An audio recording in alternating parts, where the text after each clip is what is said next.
Did you know that the average American spends $1,100 on coffee each year?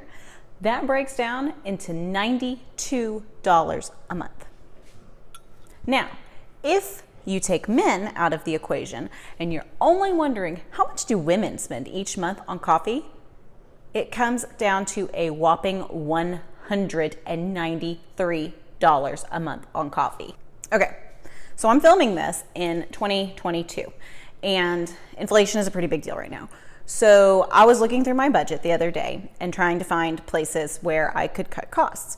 And I realized that I was spending between $80 and $100 each month on mostly Starbucks, but some other coffee shops as well, $80 to $100 a month. So looked at the budget and realized, okay, it's got to change. Something's got to change. But here's what's tricky.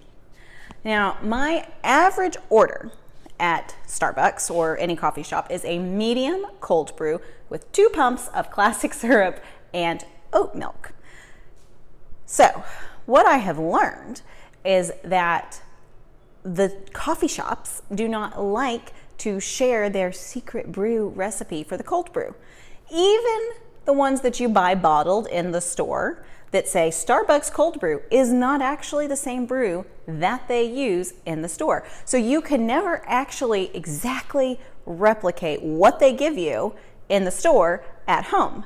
And that's part of their master plan to get you to keep coming back to their store. And it works because you drink something at home and you're like, man, this doesn't taste like my Starbucks or my whatever, So based on that knowledge, you can see where it would be really challenging to make your own cold brew at home and have it still taste close to what you get at the store.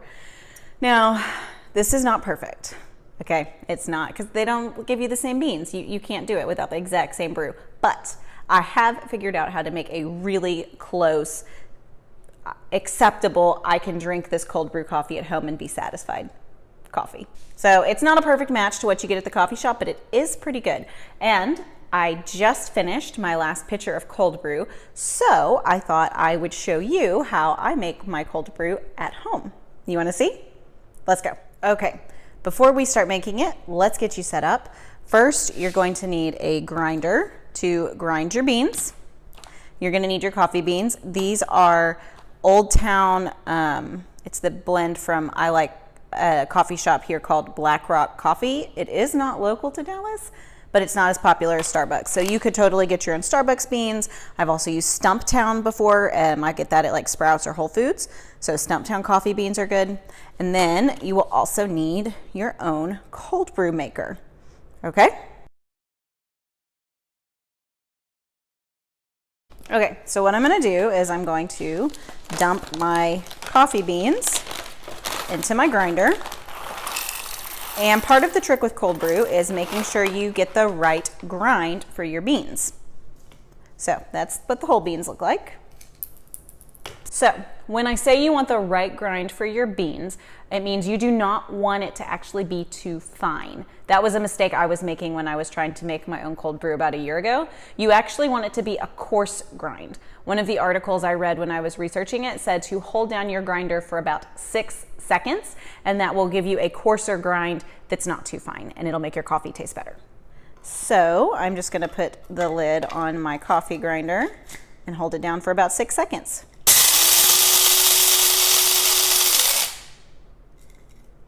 Okay, and that is what it looks like, and it smells like heaven. Okay, so the next step is gonna be to put our cold brew in this cold brew maker. There are several different kinds. I'm not enough of an expert to tell you the difference on all of them. The one I had before this one was like a French press, and you would like push it down and it would push the coffee down. I messed that one up by washing it in the dishwasher, and it was not dishwasher safe. That was the only reason I got a new one. This one has this little piece that comes out. So it's this little mesh strainer, and you put the coffee inside here. So I will take the ground coffee and I will pour it inside this little mesh thing. And I usually do end up making a little bit of a mess.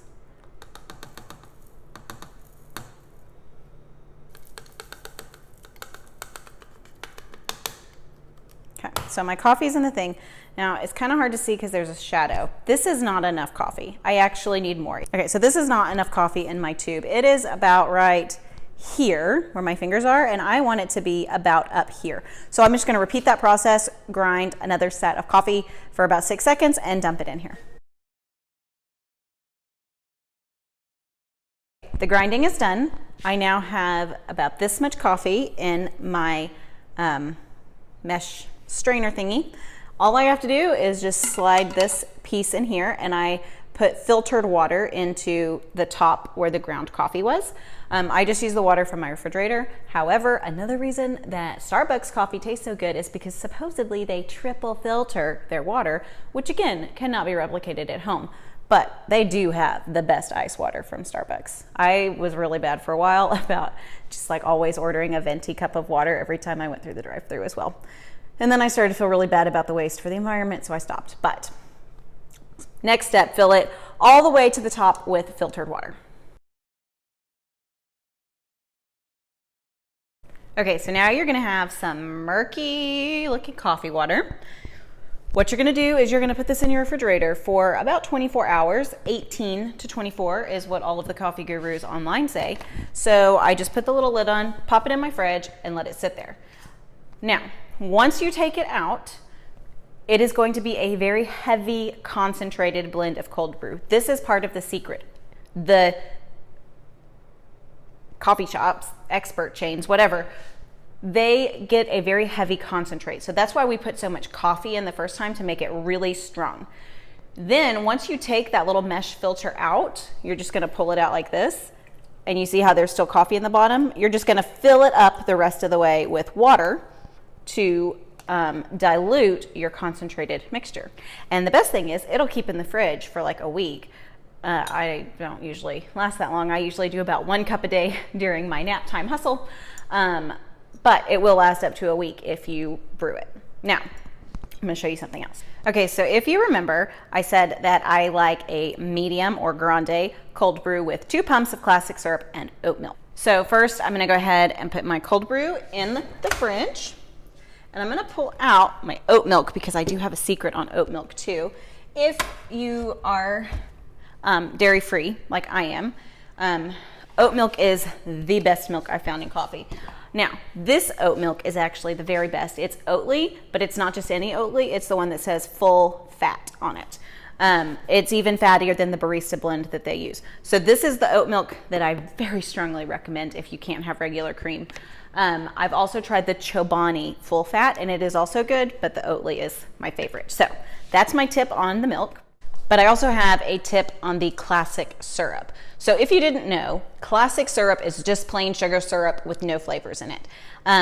It is made by mixing equal parts water and sugar, and you melt it, make it really, really hot so that the sugar dissolves in the water. So I used to have a really hard time measuring the exact amount of sugar, and so I would end up with coffee that was way too sweet or coffee that was more bitter than I liked, because at Starbucks, if I said 2 pumps, it always gave me the same, like ratio.